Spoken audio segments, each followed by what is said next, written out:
Welcome to our study of 1 Corinthians. Today we arrive at chapter 12, where Paul begins to address the church's conflict and disorder surrounding issues of spiritual gifts. Starting in 1 Corinthians 12, 1-3, Paul writes, "Now concerning spiritual gifts, brethren, I do not want you to be unaware. You know that when you were pagans, you were led astray to the mute idols, however you were led. Therefore I make known to you that no one speaking by the Spirit of God says, 'Jesus is accursed,' and no one can say, 'Jesus is Lord,' except by the Holy Spirit." We know that the Corinthians believers are a well-educated people. They are also a spiritual people, with many spiritual gifts in operation within their churches. Paul hopes to correct their misunderstanding concerning the functioning of the Holy Spirit. They seem ignorant of how and why the Holy Spirit works in the body of Christ. These believers are often undisciplined, having been saved from a pagan culture, and they respond to the Holy Spirit in undisciplined ways. Paul aims to help them. Paul says in 1 Corinthians 12, 4-6, "Now there are varieties of gifts, but the same Spirit. And there are varieties of ministries, and the same Lord. There are varieties of effects, but the same God who works all things in all persons. But to each one is given the manifestation of the Spirit for the common good." After detailing some of these gifts, Paul continues his unified vision of varied gifts in verse 11, saying, "But one and the same Spirit works all these things, distributing to each one individually just as he wills.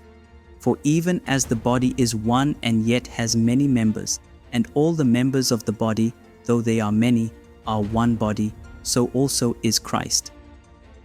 The Holy Spirit does not give the same gifts to all the people in a local church.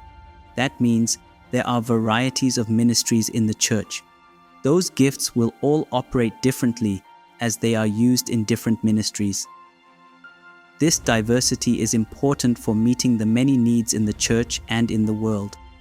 The spread of spiritual gifts helps to keep the church balanced and effective. Further, the Apostle Paul tells us not only about how the Holy Spirit functions, but he emphasizes two opposite principles. First, he will emphasize the principle of diversity. This means that if you have a Spirit-filled church, where people are really led, filled, and gifted by the Holy Spirit, you should expect diversity in gifting. Unfortunately, what we find many times is the opposite. When some churches believe that they have a Spirit-filled church, or that they are Spirit-filled people, they tell other people directly or indirectly, "If you are going to be spiritual, you have to be just exactly like us," or "This is what spirituality looks like." Supposed spiritual manifestations can easily become mimicry of those we deem spiritual, rather than an actual free-flowing expression of being in step with the Holy Spirit. Well, Paul says in essence, please pay attention, this is so important. That is not the way the Spirit works. When the Spirit gives spiritual gifts to his people, he gives diversity of gifts.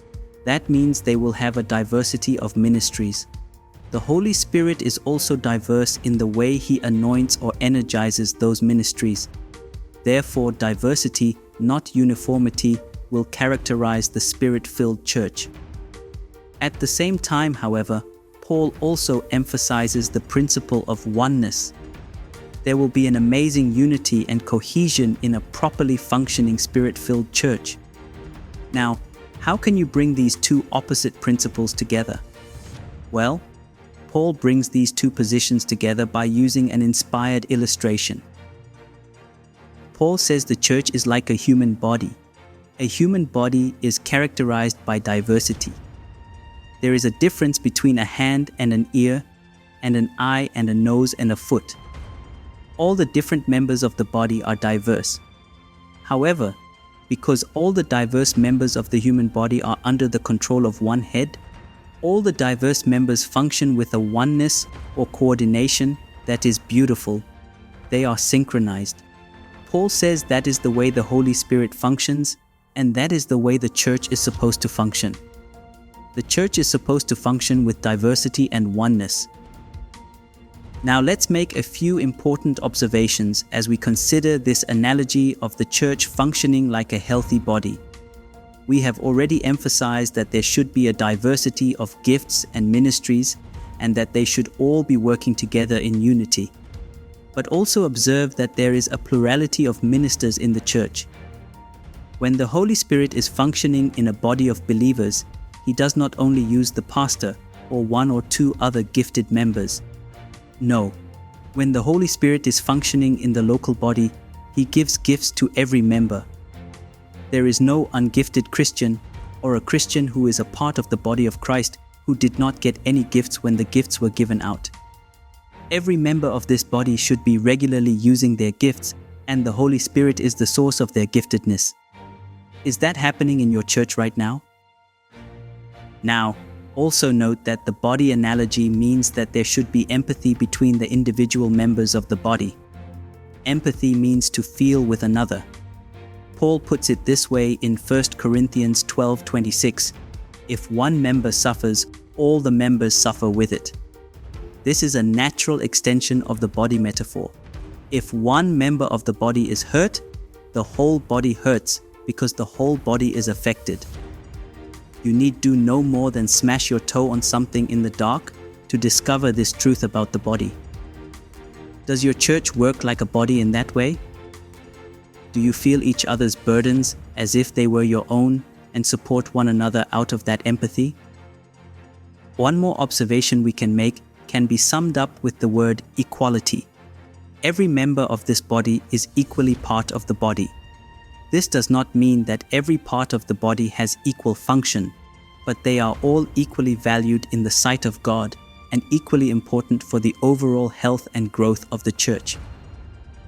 Now, do the people in your church act like that? Does the culture of your church reflect that reality? Does your church function like a healthy body as depicted by Paul? Every local church can look like this as it grows in spiritual maturity. That is the Holy Spirit's purpose in gifting the members of the body with diverse but unifying spiritual gifts.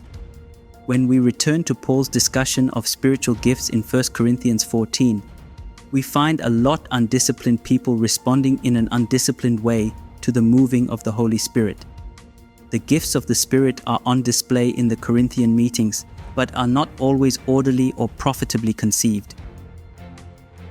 First, Paul confronts the overemphasizing of certain gifts in the body as if more expressive and unusual gifts, like tongues, are more spiritual and or make the receiver spiritually superior to others with more practical gifts.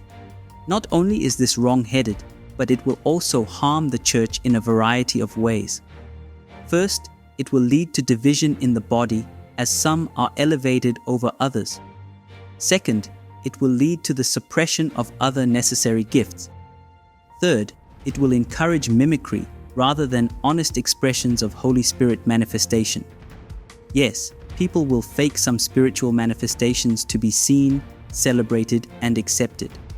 Ultimately, the unwholesome elevation of spiritual-looking gifts over more practical gifts will diminish the effectiveness of their gospel witness among those who are put off by the weirdness of it all. What else would an outsider, uninformed about spiritual gifts, call tongues when encountering them other than weird? There is no such thing as first-tier and second-tier citizens spiritually.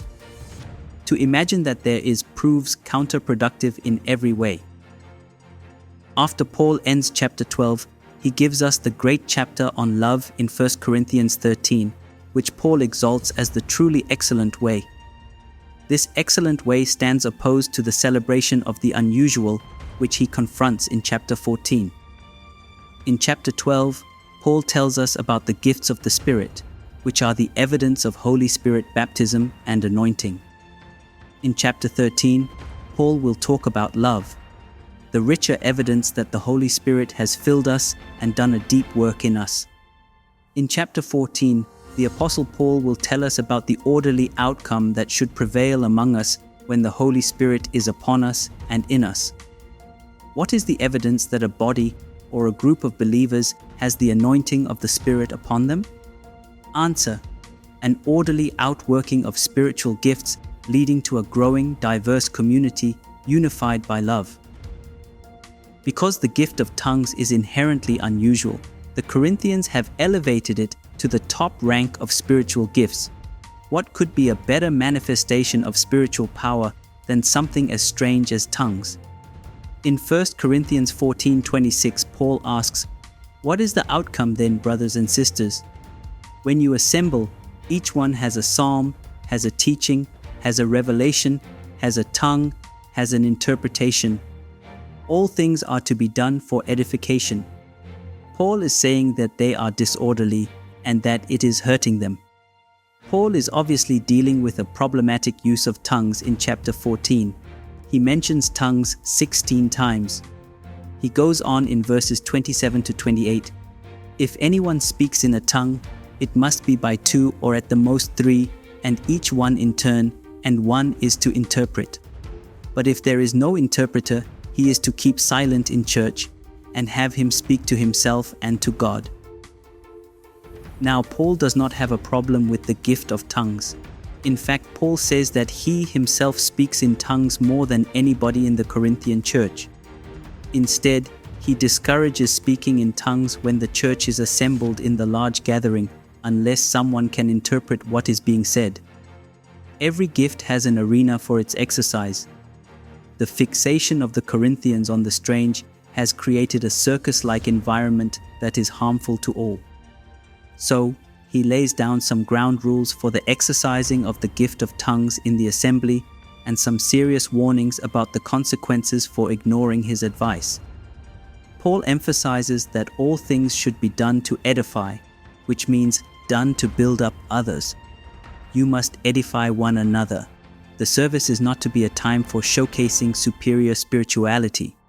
Rather, it is meant for the hard work of building up the body of believers to be successful in their personal transformation into the likeness of Christ, and to be more effective in the ministry of discipleship and winning the lost. As we close, remember, if you have a Spirit-filled church, you will have a church with unity, diversity, plurality, empathy, and mutual edification, a congregation functioning like a healthy body with Christ as the head.